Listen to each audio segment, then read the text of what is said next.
하나님 말씀 마가복음 5장 1절에서 20절의 말씀입니다.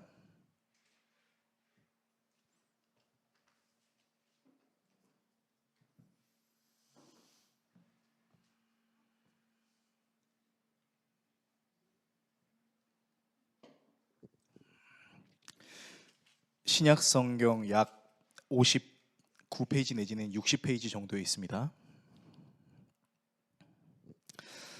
마가복음 5장 1절에서 20절의 말씀 한 절씩 교독하시고 마지막 절은 같이 읽도록 하겠습니다.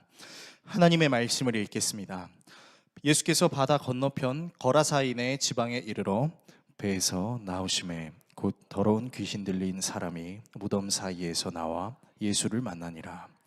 그 사람은 무덤 사이에 거처하는데 이제는 아무도 그를 쇠사슬로도 매일 수 없게 되었으니 이는 여러 번 고랑과 쇠사슬에 매였어도 쇠사슬을 끊고 고랑을 깨뜨렸음이로라. 그리하여 아무도 그를 제어할 힘이 없는지라. 밤낮 무덤 사이에서나 산에서나 늘 소리 지르며 돌로 자기의 몸을 해치고 있었더라. 그가 멀리서 예수를 보고 달려와 절하며 큰 소리로 부르짖어 이르되 지극히 높으신 하나님의 아들 예수여, 나와 당신이 무슨 상관이 있나이까? 원하건대 하나님 앞에서 맹세하고 나를 괴롭히지 마옵소서 하니, 이는 예수께서 이미 그에게 이르시기를 더러운 귀신아 그 사람에게서 나오라 하셨습니다.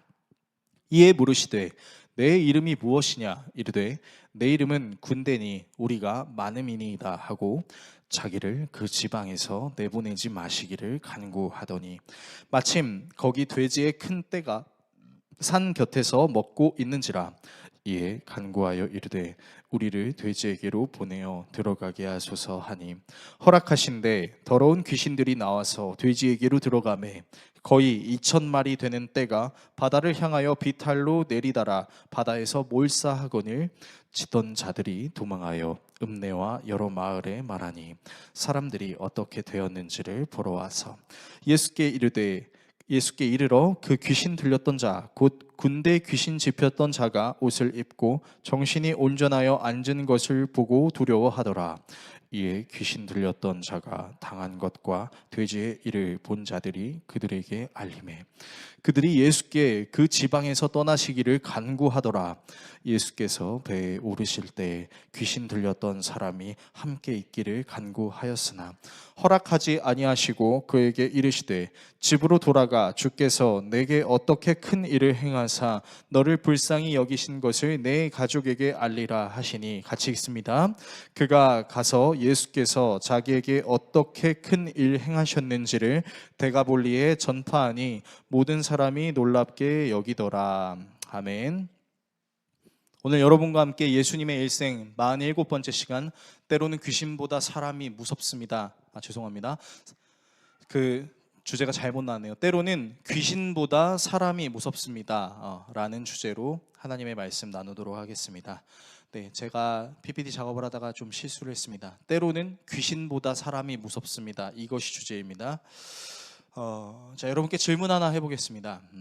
여러분은 진짜로 귀신이 있다라고 생각하십니까? 마음속으로 대답하시길 바랍니다. 누구는 귀신이 있는 것 같아요 라고 말하기도 하고, 누구는 아직 저는 귀신이 있는지 잘 모르겠습니다 라고 얘기할 수도 있겠습니다. 많은 사람들이 궁금해합니다. 정말로 귀신이 실제로 존재할까? 심신이 불안정해서 헛것이 보이는 건 아닐까? 현대의학이 발전한 지금은 인간의 정신도 감기에 걸릴 수 있다라는 표현을 하기 때문에 사람이 정상이 아닐 때는 헛것이 보이기도 하고 멀쩡한 것이 이상하게 보이기도 하기 때문에 귀신은 없어요 라고 말하는 사람들도 있을 수 있겠습니다. 물론 현대의학의 소견이 일정 부분 옳은 것은 있겠지만 사실은 현대의학으로 설명할 수 없는 것들도 존재한다는 것을 여러분은 알고 계실 것입니다. 이를테면 이런 거죠. 굉장히 착했던 사람이 괴팍해지거나 멀쩡했던 사람이 무언가에 홀려서 갑작스레 재산을 탕진하고 몸을 가누지 못하거나 심지어는 자해를 하는 경우를 여러분들은 적어도 한 번 이상은 경험해 보신 적이 있을 겁니다. 그래서 우리네 어른들은 그런 사람들이나 그런 환경을 볼 때면 귀신 들렸다, 그리고 어떤 영화의 유행어와 같이 사탄 들렸다라고 얘기하기도 합니다. 결론부터 말하자면 귀신은 존재합니다. 어른들이 이렇게 말하는 경우도 있죠. 몸이 아프면 그 몸이 아픈 게 너한테 귀신이 들려서 그런 거 아닐까? 네가 기도를 똑바로 안 해서 그런 거 아닐까? 라고 말하는 경우도 있겠지만, 사실 성경은 병든 것과 귀신 들린 것을 엄격하게 구분하고 있습니다. 마태복음 4장 24절에 보면 이런 말씀이 나와 있는데요. 예수의 소문이 온 시리아에 퍼졌다. 그리하여 사람들이 갖가지 질병과 고통으로 앓는 모든 환자들과 귀신 들린 사람들과 간질병 환자들과 중풍병 환자들을 예수께로 데리고 왔다. 자, 명확하게 구분하죠. 병든 자들, 귀신 들린 자들, 간질 걸린 자들. 여러분, 그래서요, 성경은 분명하게 이야기합니다. 귀신은 존재하고 사람들은 귀신 들릴 수 있다라는 것입니다. 그래서 사람들은 이런 귀신을 굉장히 두려워합니다. 이런 귀신이 나에게 오면 어떡하지? 나에게 어떤 해를 입히면 어떡하지? 라는 그런 두려움을 갖고 있는데, 때때로 귀신보다 사람이 더 무서울 때도 있습니다. 여러분, 그렇지 않습니까? 우리가 귀신보다 사람을 무섭게 여기는 경우가 있습니다. 어떤 경우냐면, 도대체 이게 사람이 할 수 있는 행위야? 라는 생각을 할 때 우리는 사람보다 귀신이 무섭다고 이야기합니다. 그런 의미에서 옆에 있는 사람을 쳐다보면서 이렇게 한번 인사하도록 하겠습니다. 모르는 사람이더라도 바라보면서 인사해 주십시오. 따라 하시겠습니다. 귀신입니까? 사람입니까? 시작. 당신은 귀신입니까? 아니면 사람입니까?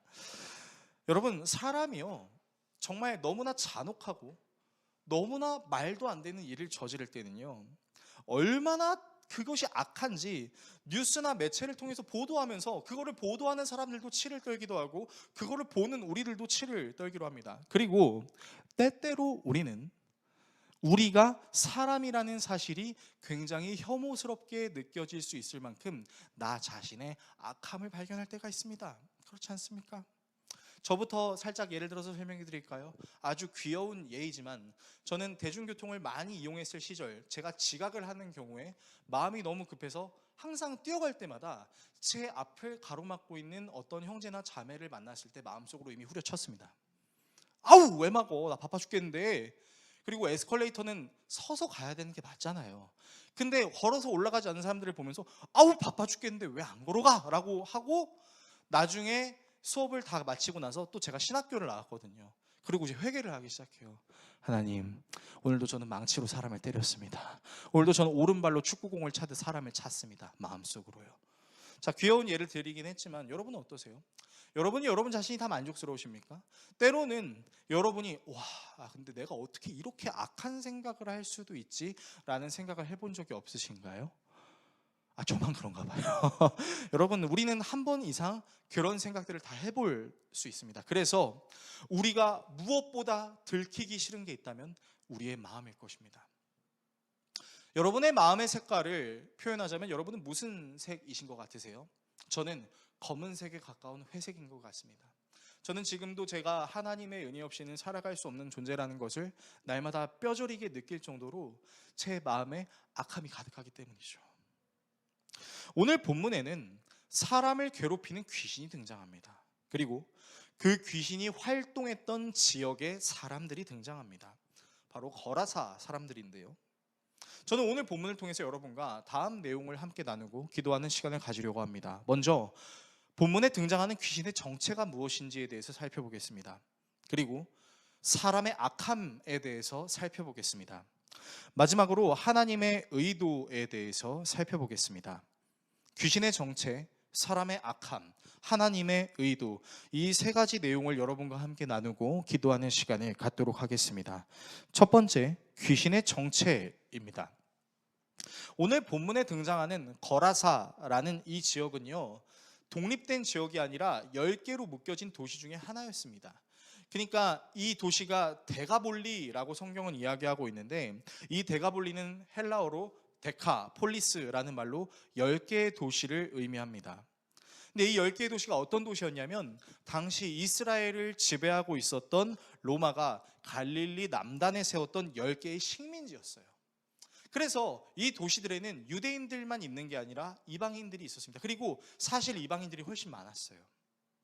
그래서 이 도시는 하나님을 믿는 유대인이 아닌 하나님을 믿지 않는 이방인들이 더 많았던 관계로 아마도 하나님께서 보시기에 심히 거슬릴 수 있는 일들을 상당히 많이 했다라는 것을 추측할 수 있습니다. 여러분이 잘 아시겠지만 이스라엘 사람들은 레위 율법에 따라서 돼지를 기르지 않았습니다. 돼지를 먹지도 않았죠. 부정한 짐승이었기 때문입니다. 그런데 오늘 본문에는 명확하게 나오죠. 돼지떼를 무려 2,000마리나 몰살시킨 사건이 있었던 것으로 보아 이 거라사라는 동네는 하나님을 경외하고 있지 않았던 동네라는 것을 우리는 가늠할 수 있어요. 자, 그런데 이 동네에 귀신 들린 한 사람이 있었습니다.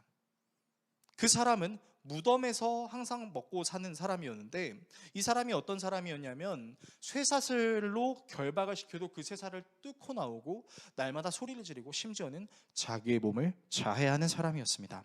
본문 2절에서 8절의 말씀을 읽어드리도록 하겠습니다. 예수께서 배에서 내리시니 곧 악한 귀신 들린 사람 하나가 무덤 사이에서 나와 예수와 만났다. 그는 무덤 사이에서 사는데 이제는 아무도 그를 쇠사슬로 묶어둘 수 없었다.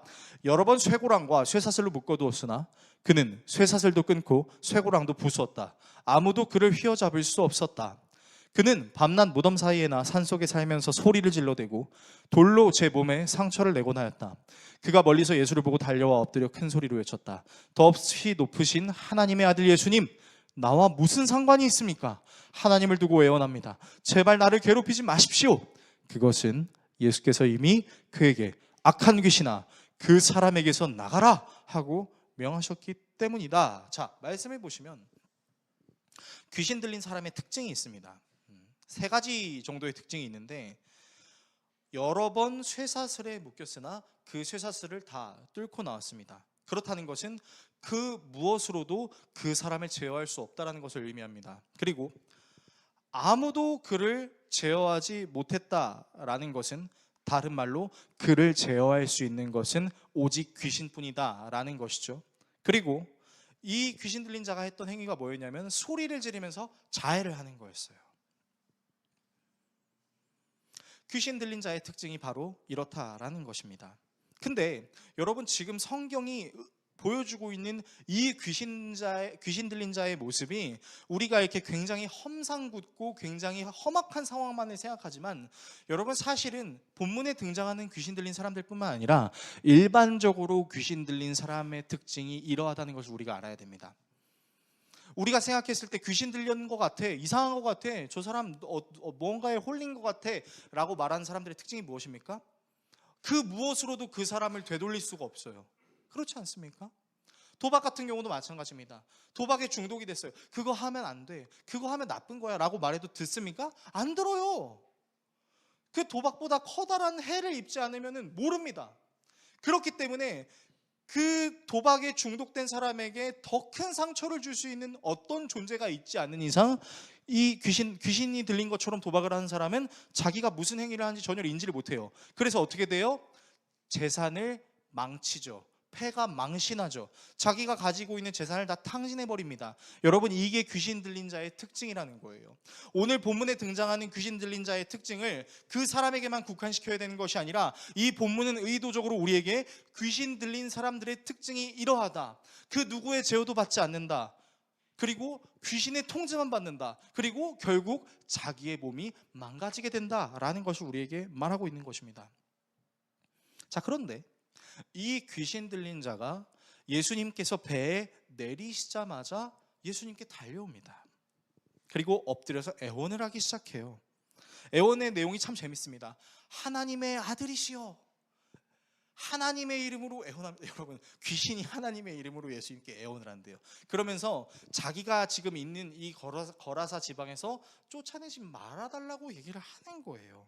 그러니까 우리는 본문을 통해서 무엇을 알 수 있냐면, 사실은 무서워 보이는 이 귀신들조차도 하나님 앞에서는 굴복할 수밖에 없는, 하나님 앞에서는 연약한 존재라는 것을 알고 있죠. 더군다나 이 귀신이 예수님을 찾아왔던 이유는 이미 예수님께서 직접 소리를 치신 건지 아니면 마음속으로 텔레파시를 보내신 건지 모르겠지만, 이미 그 귀신을 만나기 전에 그 사람의 몸에서 떠나라 라고 말씀하셨기 때문이라는 겁니다. 자, 그렇다면 이 귀신은 어떤 귀신이었을까요? 여러분, 이 귀신에게 예수님께서 묻습니다. 너의 이름이 무엇이냐? 그러니까 이 귀신이 말합니다. 제 이름은 군대입니다. 자, 여기서 이 군대라는 단어는 원어 레기온인데, 이 레기온은요 특수명사예요. 어떤 명사냐면 당시 로마 군대의 단위를 표현하는 단어입니다. 쉽게 말하면 6천 명의 병사, 6천 명의 군단을 가리키는 거예요. 그러니까 여러분 생각해 보세요. 6천 마리의 귀신이 있는 건지, 6천 마리의 귀신의 역할을 할 수 있는 한 귀신이 있는 건지는 정확하게 우리가 알 수 없지만, 분명한 사실은 지금 이 귀신 들린 자는요 단순히 하나의 귀신에게 휘둘리고 있는 게 아니라 6천 마리나 되는 어마어마한 귀신에게 휘둘리고 있다는 거예요. 그러니까 여러분 생각해 보세요. 지금 이 귀신 들린 자가 자기 정신을 차릴 수 있었겠습니까? 자기 몸이 무너지는데도 그걸 인지를 하지 못합니다. 그리고 자기를 괴롭히는 귀신의 존재가 있다는 것도 인지하지 못해요. 6천 마리의 귀신이 그 사람에게 들어갔다는 것은 다른 말로 그 사람의 모든 영역을 귀신이 지배하고 있었다라는 것을 우리가 알 수 있다는 겁니다. 자, 그런데 이렇게 악랄한 그런 능력으로 사람을 괴롭히고 있던 귀신이 예수님께 저를 거라사에서 쫓아내지 말아주세요 라고 간청하면서 한 가지 간청을 합니다. 그게 뭐냐면 돼지들 안에 들어가게 해달라라는 간청이었어요. 그런데 신기하게도 예수님께서는 이 간청을 들어주십니다. 그리고 이 간청을 들어주신 예수님 때문에 굉장히 험악하고 이상한 상황이 벌어집니다. 바로 2천 마리 정도 되는 돼지의 떼가 바다 쪽으로 달려들어서 막 죽는 거예요. 그리고 이 모습을 처음부터 끝까지 보고 있었던 사람들이 그 주변에 있었습니다. 자, 그러면 우리에게는 한 가지 의문이 생깁니다. 어떤 의문이 생기냐면요, 왜 예수님께서는 귀신을 멸하시거나 완전히 쫓아내시지 않으시고 귀신의 간청을 허락하셨을까라는 질문입니다. 예수님이 귀신보다 약해서 그런 걸까요? 그렇지는 않은 것 같습니다. 왜냐하면 귀신이 와서 예수님께 경배했잖아요. 그러니까 그건 아닌 것 같아요. 자, 그러면 예수님께서 귀신의 계획을 모르셨을까요? 그것도 아닌 것 같습니다. 우리가 알고 있는 예수님은 모든 존재의 계획과 모든 존재의 생각과 행동을 다 알고 계신 분이세요. 그러니까 귀신이 지금 예수님께 간청해서 돼지떼에 들어갈 것을 예수님이 모르셨다라고 말할 수는 없는 겁니다. 그렇다면 귀신의 궁극적인 계략은 무엇이고 이 계략을 허락하신 예수님의 의도는 무엇이었을까요? 귀신은 여전히 사람들에게 괴롭힘을 선사하려고 할 뿐만 아니라 예수님이 사람을 구원하시기 위해 이 땅에 오신 것을 굉장히 불편하게 여길 수 있는 존재입니다. 그럼에도 불구하고 예수님께서 이것을 왜 허락하셨는지 우리는 좀 궁금해할 필요가 있다라는 겁니다. 이 문제는 다음 챕터에서 제가 함께 나누면서 살펴보도록 하겠습니다. 두 번째입니다. 사람들의 악함입니다. 자, 그 악랄한 귀신, 6천 마리 정도 되는 귀신이 한 사람에 들어가서 한 사람의 인생을 망치고 있었습니다. 그래서 예수님께서 그 귀신에게 나가라고 얘기했고, 귀신은 제가 이 지방에서 떠나지 않고 싶어요, 돼지떼에 들어가게 해주세요 라고 해서 예수님께서 그 내용을 허락해 주셨어요. 그리고 돼지떼가 모두 죽었습니다. 자, 이것을 본 사람들의 반응이 어땠을까요? 본문 14절에서 17절은 이렇게 이야기하고 있습니다. 돼지를 치던 사람들이 달아나 읍내와 시골에 이 일을 알렸다. 사람들은 일어난 일이 무엇인지 보러 왔다. 그들은 예수께 와서 귀신 들린 사람, 곧 군대 귀신에 사로잡혔던 사람이 옷을 입고 제정신이 들어 앉아 있는 것을 보고 두려워하였다. 처음부터 이 일을 본 사람들은 귀신 들렸던 사람에게 일어난 일과 돼지떼에게 일어난 일을 그들에게 이야기하였다. 그러자 그들은 예수께 자기네 지역을 떠나달라고 간청하였다. 자, 사람들이 두 가지 반응을 보입니다. 먼저 귀신이 들려서 제정신을 못 차렸던 사람이 제정신을 차린 걸 보고 깜짝 놀랍니다. 어떻게 이런 일이 일어날 수 있는 거지? 어떻게 이런 일이 난 거지? 하고 이제 두려워하기 시작해요. 그런데 이 두려움이 어떻게 적용되는지를 살펴보셔야 돼요. 어떻게 적용되냐면요, 예수님을 경외하는 두려움으로 적용이 되지 않고 예수님이 우리와 같이 없었으면 좋겠다, 같이 있지 않았으면 좋겠다라는 차원으로 적용이 된다라는 거예요. 자, 여러분 왜 이렇게 적용이 되는지 좀 살펴봅시다. 사실 이 거라사에 살고 있었던 사람들은 하나님의 존재를 그저 머리로만 알고 있거나 옛날에는 믿었어도 지금은 그렇게 믿음이 좋지 않았을 확률이 상당히 높습니다. 왜냐하면 아까 설명해 드렸던 것처럼 돼지떼를 기른다라는 것이 유대인들에게는 매우 부정한 일이었기 때문이었죠. 그들은 돼지를 먹지도 않았고 돼지를 부정하다고 여겼습니다. 그런데 그 거라사라는 동네에서 돼지떼를 키우고 있었다라는 것은 그들이 하나님을 모르거나 하나님을 경외할 마음이 없었다라는 것을 굉장히 잘 알 수 있죠. 그리고 이 사람들에게 또 다른 한 가지 특징이 있다면 이 사람들은 귀신 들린 자를 적극적으로 구제하지 않으려고 했다는 거예요. 예를 들면 이런 것이죠. 예를 들 필요가 없이 그냥 말씀으로도 설명이 가능하네요. 자, 사람을 쇠사슬에 결박했습니다. 보통 우리는 사람을 쇠사슬에 결박할 때 어떤 사람을 쇠사슬에 결박하냐면 정말 극악무도한 범죄를 저지른 것 같은 사람을 제압하려고 할 때 쇠사슬을 걸죠. 근데 이 귀신 들린 사람은 사실은 그 사람이 잘못한 사람이 아니었어요. 근데 그 사람이 무슨 이유인지는 모르겠으나 귀신에 들렸는데 그 사람을 쇠사슬로 결박한 것도 모자라 사람들이 잘 가지 않는 무덤에다가 그 사람을 놨다라는 겁니다. 여러분, 그렇다는 건 무슨 얘기예요? 지금 이 거라사에 사는 사람들은요, 인류애가 부족할 뿐만 아니라 주변의 이웃에 대해서 긍휼히 여기는 마음이 상당히 부족했다라는 것을 우리가 알 수 있습니다. 그래서 여러분 생각해 보세요. 그 사람이 귀신으로부터 해방을 느꼈어요. 그러면 그 사람이 깔끔하게 나와서 앉아 있으면 우리는 일단 어떻게 해야 돼요? 자, MBTI가 F이신 분들에게 한번 제가 여쭤보겠습니다. 여러분, 아프던 사람이, 힘들던 사람이 나았어요. 그러면 자, F라는 사람들은 어떻게 생각할까요? 축하해, 잘 됐다, 이제 그만 아파도 되잖아. 자, T라는 사람도 이렇게 할 수 있습니다. 제가 T를 다 매도한 사람으로 보는 게 아니라, 근데 이제 T인 사람들의 경우에는 어떻게 나왔지? 이런 생각들을 이제 많이 하게 되잖아요. 그런데 여러분, 이 사람들은요, 어떻게 나왔지? 와, 축하해, 이런 반응도 하나도 없어요. 그냥 이 사람이 낳은 것 자체를 신기하고 이상하고 두렵게 여기고 있는 거죠. 그리고 이 사람에게 있던 귀신이 이 사람에게로부터 빠져나와서 어디로 갔습니까? 돼지떼에 갔잖아요. 그래서 그 돼지떼가 모조리 바다에 빠져서 죽었어요. 그러니까 사람들이 뭘 생각하는 거냐면, 이 귀신을 자유롭게 움직이실 수 있고 다스리실 수 있는 예수님의 권세에 놀라는 게 아니라 이 예수님의 행위 때문에 내 재산을 잃었다. 예수님, 나에게 도움 1도 안 돼, 나가주세요 라고 얘기하는 겁니다. 귀신 들려서 자기를 자해하던 그 사람의 나음을 기뻐하기는커녕 오히려 그 사람 안에 있던 귀신이 돼지에게로 가서 내 재산을 잃어버린 슬픔과 아픔 때문에 예수, 당신은 우리한테 있지 않아도 돼, 나가주세요, 그렇게 얘기를 하고 있는 거라는 거예요. 실제로 이들이 잃은 재산은요, 상당히 셀 것입니다. 왜냐하면 수십 마리도 수백 마리도 아니고 무려 2,000마리 정도였습니다. 단순히 한 명의 개인의 재산이 아니라 거라사에서 돼지를 키우는 사람들의 모든 재산이라고 할 수 있는 것이죠. 그래서 여러분, 오늘 본문을 통해서 하나님께서 우리에게 드러내고자 하시는 것이 무엇이냐면, 이 거라사 사람들의 마음속에는 한 사람을 긍휼히 여기는 마음도 없었을 뿐더러 예수 그리스도께서 이 땅에 와서 귀신을 쫓아냈다라는 것에 대해서 감격하거나 대단하거나 위대하다라는 생각을 하는 것이 아니라, 그 예수 때문에 내 먹고 사는 문제 생겼으니 어떻게 할 거야, 꺼져 라고 얘기하는 그런 본문이라는 것이죠.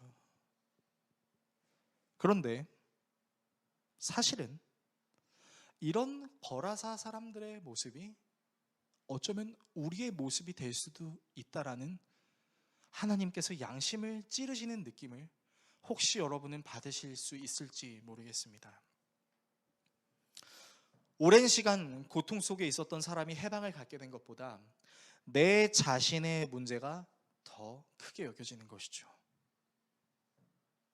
죄송한 말씀이지만 저는 대부분의 사람들이 이렇다고 생각합니다. 저를 포함해서 마찬가지입니다. 이 전 세계에 가난하게 살아가는 아픈 사람들, 굶주리는 사람들을 보면서 우리는 불쌍함을 여기긴 합니다. 조금 아픔을 느끼기도 합니다. 그런데 그거보다 더 아픈 게 있어요. 뭐가 더 아플까요? 집안을 걸어가다가 문지방에 찧어가지고 닿은 내 새끼발가락이 우린 더 아프다고 느끼는 사람들입니다. 단순히 여러분에게 인류애를 호소하는 것이 아닙니다. 우리가 어떤 사람인지를 한번 보자라는 거예요.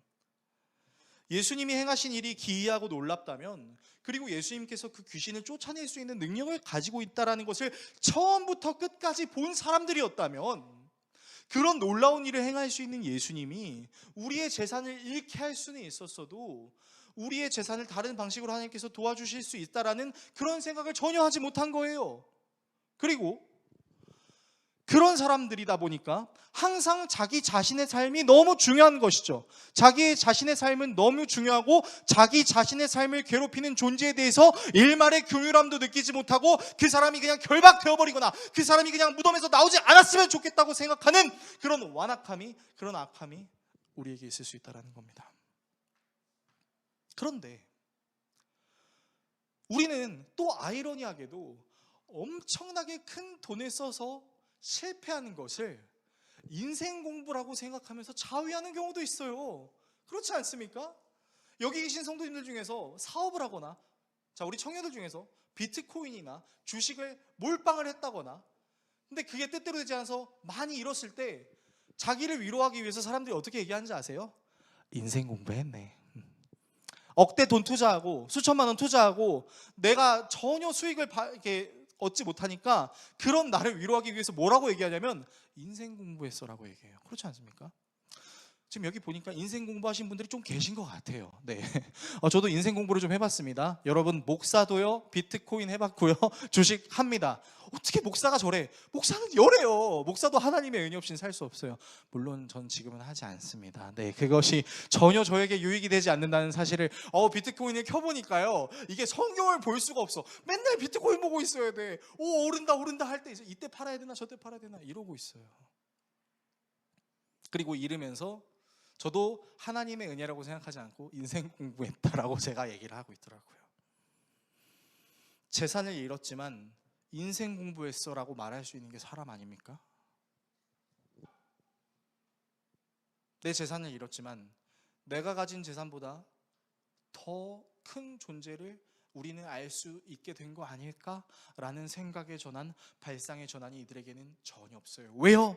사실은 귀신 들린 사람만 귀신에 들린 게 아니었거든요. 거라사에서 돼지를 파는 사람들도 이 돼지만이 나의 행복을 누릴 수 있게 해줄 수 있는 거야, 이 돼지만이 나를 먹고 살게 해줄 수 있는 거야, 이거 없으면 안 돼 라는 물질의 귀신에 이들도 매여 있었기 때문이죠.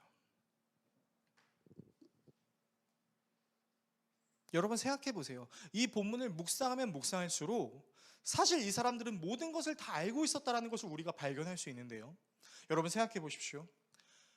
돼지떼를 바다로 떨어뜨린 존재는 예수님입니까? 아니면 귀신입니까? 누굽니까? 귀신이에요.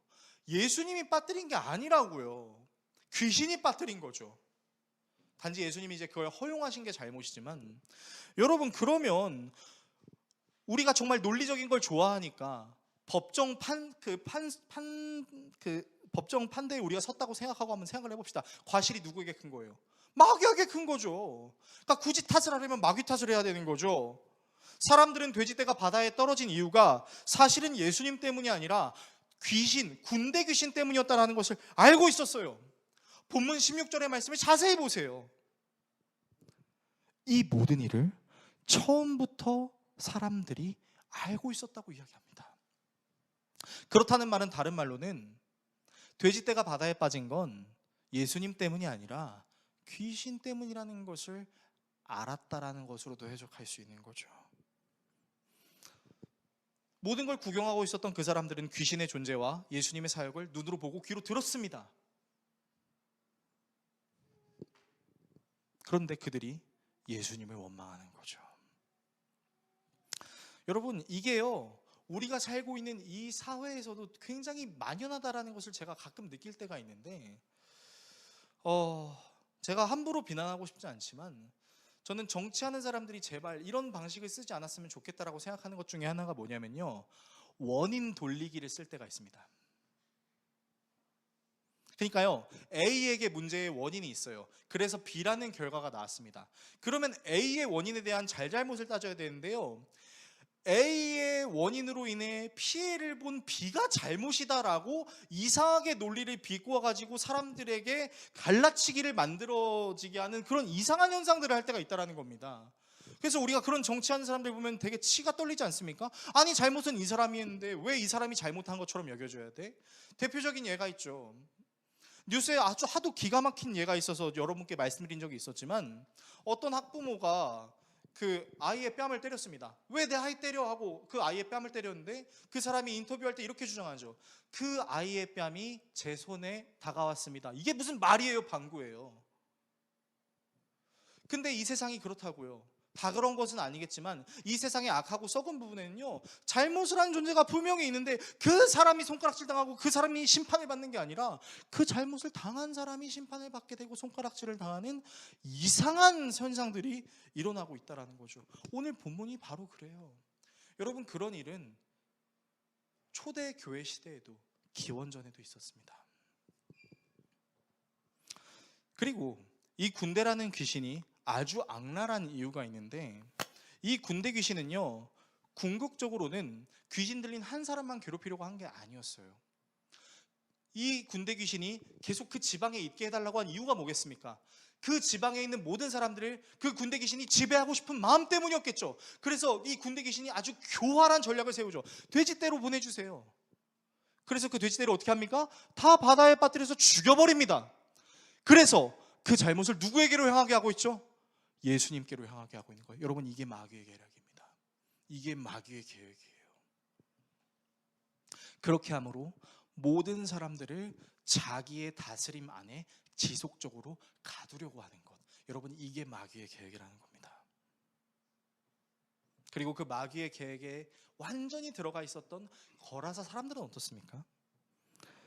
귀신들의 악함에 지배당하면서도 자기의 먹고 사는 문제만 해결할 수 있다면 된다고 생각하는 거예요. 여러분, 이거 너무 무서운 생각이에요. 쉽게 말씀드릴까요? 여러분이 먹고 사는데 아무 문제가 없게 해주는 존재가 있다면 그 존재를 위해서 여러분이 이 세상에 무슨 범죄를 저질러도 그것이 정당하다라고 생각하는 거예요. 내 자식이 좋은 대학교 가게 하기 위해서 학교 선생님들에게 답안지를 달라고 뇌물을 주는 것, 그럴 수 있는 거 아니야! 라고 얘기하는 사회가 되는 거예요. 그리고 실제로 그런 사회에 지금 우리가 살고 있지 않습니까? 여러분, 이런 사고방식이 어떤 위험을 불러일으키는지 아세요? 첫 번째는 정의를 무너뜨립니다. 나중에 기회가 되겠지만 저는 여러분과 함께 성 문제에 대해서 좀 설교를 하는 시간을 갖고 싶은데, 저는 동성애 차별금지법이 상당히 위험한 법이라고 생각합니다. 여러분, 이게 무슨 법인지 아세요? 예를 들면 이런 거예요. 우리 이양미 집사님한테 우리 집사님은 여자잖아요, 이렇게 말하면 법정에 끌려가는 겁니다. 여러분, 이게 말입니까? 여자에게 여자라고 말하는 게 죄가 되는 법이 동성애 차별금지법입니다. 여러분, 명확하게 알고 계십시오. 근데 자꾸만 이 법안이 통과되려고 하고 있고, 이 법안을 막기 위해서 정말 얼마나 수많은 사람들이 애쓰고 있는지를 우리가 알아야 돼요. 여러분, 교회가 이걸 알아야 돼요. 사회에서 정의를 무너뜨리려고 하는 세력이 존재하고 있고, 그 세력이 계속해서 힘을 쓰고 있다는 걸 우리는 알아야 됩니다. 그래서 정의를 무너뜨리고요, 또 뭐가 있을까요? 정의를요, 정상을 비정상으로 만들어버려요. 여러분, 언제부터 사람이 먹고 자고 싸기 위해서만 이 땅에서 살아갑니까? 여러분, 우리의 인생이 먹고 자고 싸고 이거에만 있다면 여러분, 그게 우리가 짐승과 뭐 다를 바가 있겠어요? 이데올로기는 괜히 생깁니까? 가치관은 괜히 생기나요? 여러분, 모든 사람들은요, 자기가 태어난 존재의 이유를 궁금해합니다. 그리고 내가 이 땅에 살아서 무엇을 해야 되는지를 궁금해합니다. 그리고 이거는요, 모든 사람들에게 원초적으로 내재되어 있는 생각입니다. 설령 그 생각을 잘 하지 않는 사람들도요, 먹고 사는 문제가 힘들어지기 시작하면 자기의 존재에 대해서 궁금해하기 시작하죠. 근데 언제부턴가 그냥 우리의 삶이요, 잘 먹고 잘 살면 되고요, 그냥 가끔 여행도 가고 가끔 그냥 내가 하고 싶은 거 하면 되는 그런 수준에만 머무르고 있다는 거죠. 그래서 내가 먹고 살 수 있는 것을 해결해주는 그 어떤 존재에게 우리는 무한의 온정을 베풉니다. 그것에 충성합니다. 그것이 전부라고 생각하는 거죠. 그리고 이런 생각이 강해지기 시작하면 우리는 결국에는 돈만 있으면 무엇이든 상관없다라는 무전유죄의 가치관이 뿌리 깊게 내려지기 시작할 것입니다. 그래서 거라사 사람들이 그랬잖아요. 귀신 들린 자가 나음을 받은 것에 대해서 궁금해하지 않고 그 돼지떼로 내 먹고 사는 문제를 예수님이 피해줬다고 생각하니까, 그러니까 성경에는 나와 있지 않지만 제가 감히 가늠하건대 이 거라사 사람들은 이렇게 생각했을 수도 있습니다. 왜 예수가 나타나가지고 귀신 꺼내주고 난리야. 그냥 그 귀신 들린 자가 무덤에 있었으면 내가 잘 먹고 잘 살았을 텐데, 그냥 지금처럼 잘 살던 대로 돼지나 팔면서 기르면서 살면 됐을 텐데 뭐야 이게. 근데 여러분, 하나님께서 우리에게 역사하시는 방법 중에 하나는요, 우리가 가지고 있는 것을 하나님께서 가져가심으로 우리를 연단시키시는 방법이 있다는 것을, 이런 상황과 환경을 만들어낸 하나님이 원망스러워서 그 하나님이 아닌 다른 하나님을 찾게 되는 경우가 너무나 많다는 거죠. 그러다 보니까 신앙생활을 하면서 하나님께서 우리에게 주신 이 말씀을 고민하고 상고하고 생각하고 내 마음에 새기려고 하기보다는 이 하나님의 말씀, 내 생각에는, 합리적인 내 생각에는 맞지 않는데 이거 내가 왜 들어야 되는데. 좀 더 심하게 얘기해 볼까요, 여러분? 언제부턴가 우리의 신앙이 소비주의로 바뀌었다라는 것을 우리는 좀 생각해 볼 필요가 있습니다. 그렇지 않습니까? 물론 사람들이 기도하고 고민해서 내가 다녀야 될 교회를 결정하는 경우도 있습니다. 그런데 언제부턴가 하나님께서 나를 부르시는 교회가 어느 교회인가를 생각하기보다는 내 입맛에, 내 스타일에, 저 목사님 저 설교 괜찮은 것 같아. 교회 여기 주일학교 다 있네. 교회 여기 복지 참 좋아. 교회 카페도 있어. 야, 애완견도 돌봐주네. 최고의 교회. 언제부터 교회가 그런 교회였어요? 언제부터 그게 교회였죠? 혹시 여러분은 어떠십니까? 우리도 모르게 소비주의적인 성향으로, 합리적이라는 이름 하에 하나님께서 우리에게 세워놓으신 계획도 의지하고 싶지 않고 내 마음에 합당한 것을 의지하고 싶은 연약함이 혹시 여러분에게는 없으신가요?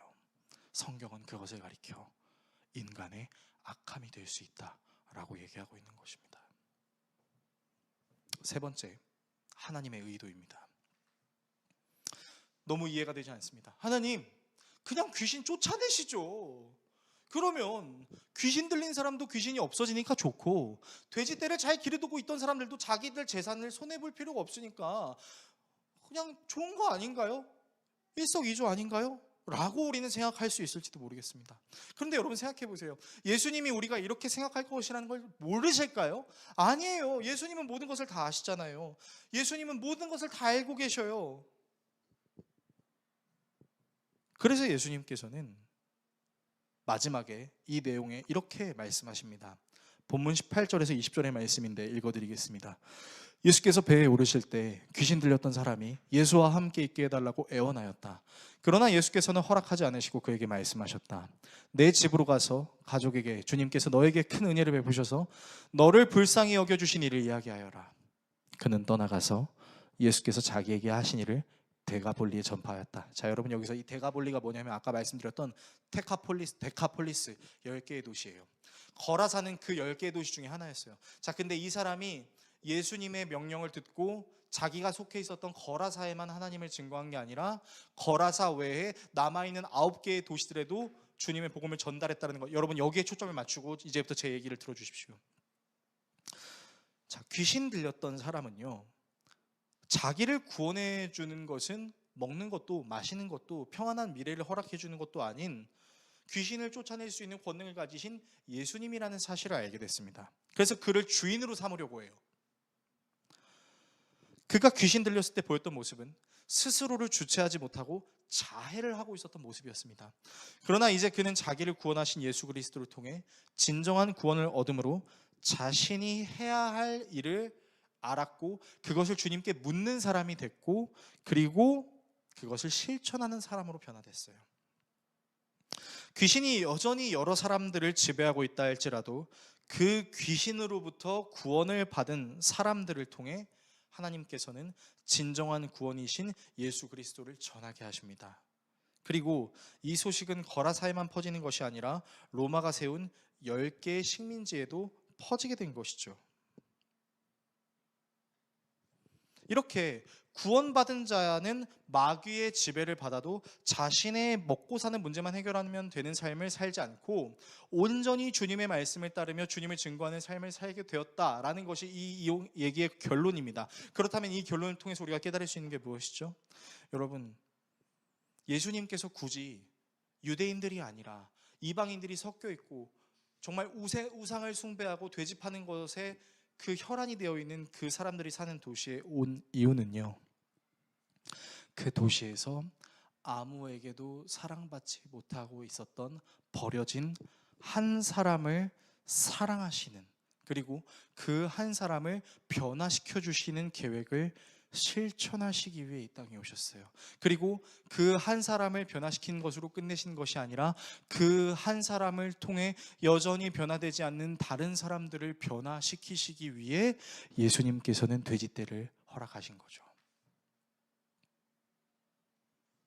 그 돼지떼를 보며 누군가는 예수님이 자기 재산을 탕진하게 만드는 존재라고 생각할 수 있었겠지만, 누군가는 진정한 주인이 예수님이라는 것을 깨닫게 된 것이죠. 그리고 그 진정한 주인이 예수님이라는 것을 깨달은 사람은 굳이 예수께서 복음을 증거하시지 않더라도 하나님께서 그 사람을 통해 복음을 살아나게 하신다는 것을 우리는 볼 수 있습니다. 이게 바로 한 사람의 가치입니다. 하나님께서 한 영혼을 천하보다 귀하게 여기신다라는 것은 그 아무도 소중하게 여기지 않고 아무도 신경 쓰지 않는 그 한 사람을 하나님께서 일으키심과 더불어 그 한 사람을 통해서 하나님의 나라를 펼쳐가시는 놀라운 능력이 있다라는 것을 우리는 알아야 한다라는 것이죠. 그리고 하나님께서는 또 다른 한 사람을 계획하셨습니다. 그리고 이 한 사람을 통해서 모든 사람을 구원하시기로 작정하셨습니다. 그게 누구죠? 바로 예수 그리스도죠. 그런데 그 한 사람이신 예수 그리스도가 복음을 증거했을 때 많은 사람들이 예수를 따르기도 했지만 많은 사람들이 예수를 배척하기도 했습니다. 여러분이 예수 그리스도가 가족들에게 배척당했다는 사실 아십니까? 성경에 기록되어 있는 신약 성경의 야고보서의 저자인 예수님의 동생 야고보는요, 예수님을 정말 싫어했습니다. 당신이 정말 하나님의 아들이거든 놀라운 역사를 펼쳐야 되는 거 아니에요? 저 예루살렘 성전에 올라가서 남들이 해내지 못하는 큰일을 해내야 되는 거 아니에요? 여러분, 예수님은 형제들의 비난도 받으셨어요. 아니요, 비난을 넘어서 버림도 받으셨었죠. 그러나 그 한 사람의 버림받음과 그 한 사람의 파괴됨과 그 한 사람의 찢김과 그 한 사람의 무너짐이 많은 사람을 하나님께로 인도하는 유일한 길이 되었습니다. 그리고 그 길은 우리에게 이야기하죠. 하나님이 우리의 진정한 주인이시며 우리를 향한 계획을 세워놓으셨으며 그 계획대로 우리를 인도하시고, 그 인도하시는 하나님의 계획에는 정말 폭풍우와 같은 파도를 만날 때도 있고 그 파도에서 예수님이 주무시는 것처럼 아무것도 안 하시는 것 같은 그런 느낌을 겪는 경우도 있겠지만, 사막에 강을 내시고 광야의 길을 내시기도 하는 그 하나님은 우리의 아버지라는 사실을 한 사람이신 예수 그리스도를 통해서 우리에게 깨닫게 해주신다는 거예요. 그래서요, 여러분, 우리는요 먹고 사는 문제만 고민해야 될 것이 아니라 우리를 이 땅에 한 사람으로 부르셔서 우리를 사랑하신 하나님의 의도가 무엇인지에 대해서 궁금해할 필요가 있습니다. 내게 허락하신 시련은 단순히 나를 미워하고 단순히 나를 버리고 나를 사랑하지 않는 것이 아니라 사실은 그 사건을 통해서 하나님이 얼마나 우리를 사랑하시고 얼마나 우리를 포기하지 않으려고 하시는지를 깨달을 수 있는 계기로도 있을 수 있어야 돼요. 여러분, 우리는 정말 너무나 악하고 연약한 사람들임에 틀림없습니다. 이 자리에서 설교하는 제가 그렇습니다. 사실 저는 다른 사람들의 아픔보다는 제 자신의 아픔이 더 중요한 사람입니다. 그리고 그게 당연하죠. 하나님을 사랑하듯 이웃을 사랑하라라고 말씀하셨던 그 예수 그리스도의 말씀을 저는 하나님의 은혜가 없이는 실천할 수 없는 사람입니다. 제 아내도 못 사랑하는데요, 제 아들에게도 사랑의 아들이란 말보다는 아우! 라는 그런 말만 더 많이 하는 게 전데요. 그런데요, 하나님은 여전히 자기 자신밖에 모르시고 자기 자신을 위해서라면 사탄의 계획에도 오케이 하고 들어갈 수 있는 우리의 연약함을 위해 예수 그리스도를 주셨고, 이 은혜에 감사했던 한 사람이 고백했던 이야기가 있습니다. 이 내용을 끝으로 설교를 정리하도록 하겠습니다. 존 뉴턴이라는 사람이 있었어요. 이 사람은 지중해 연안을 배경으로 상선을 운영하는 사람의 아들로 태어났습니다. 그래서 성장하며 아버지를 따라 그 상선의 선원이 되고 나중에는 노예를 운반하는 상선의 선장이 됩니다. 그러니까 이 존 뉴턴은요, 그때 당시 인권이 매우 지지부진했던, 그래서 사람을 노예로도 삼을 수 있었던 그 시대 속에서 사람을 물건으로 주고 파는 행위를 유통하는 일을 했던 사람이었죠. 그런데 이 존 뉴턴이 아프리카에서 노예를 싣고 영국으로 돌아오던 중에 엄청난 폭우를 맞이합니다. 11일간의 폭풍 속에서 사투하던 뉴턴은 그 폭풍 속에서 갑자기 뜬금없이 어머니의 무릎을 베고 들었던 성경 말씀이 기억이 납니다. 그러면서 하나님께서 뉴턴에게 그동안 자기가 저질렀던 죄들이 얼마나 심각한 죄였는지를 보게 해주세요. 사람을 돈으로 생각했던 일, 돈으로 여기며 그 사람을 사고 파는 일을 유통하는 일이 얼마나 악한 일이었음을 깨닫게 해주십니다. 그래서 존 뉴턴은 그 폭풍 때 하나님께서 깨닫게 해주셨던 그 은혜를 잃지 않고 노예 무역상으로 지냈던 자신의 모든 삶을 청산하고 이제는 하나님을 향한 삶으로 바꿔나가기 시작했어요. 근데 그때 이 존 뉴턴이 하나님을 향해서 작사 작곡했던 찬양이 있습니다. 여러분이 너무나 잘 아시는 찬양이에요. 나 같은 죄인 살리신 주 은혜 놀라와 잃었던 생명 찾았고 광명을 얻었네. 괜찮다면 우리가 이 찬양을 눈을 감고 한번 불러봤으면 좋겠습니다. 나 같은 죄인 같이 부릅니다. 나 같은 죄인 살리신 주 은혜 놀라와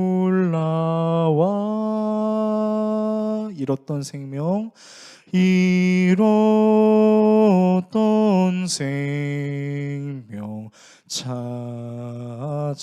찾았고 광명을 얻었네. 여러분, 존 뉴턴이 이 찬양을 고백했던 배경은요,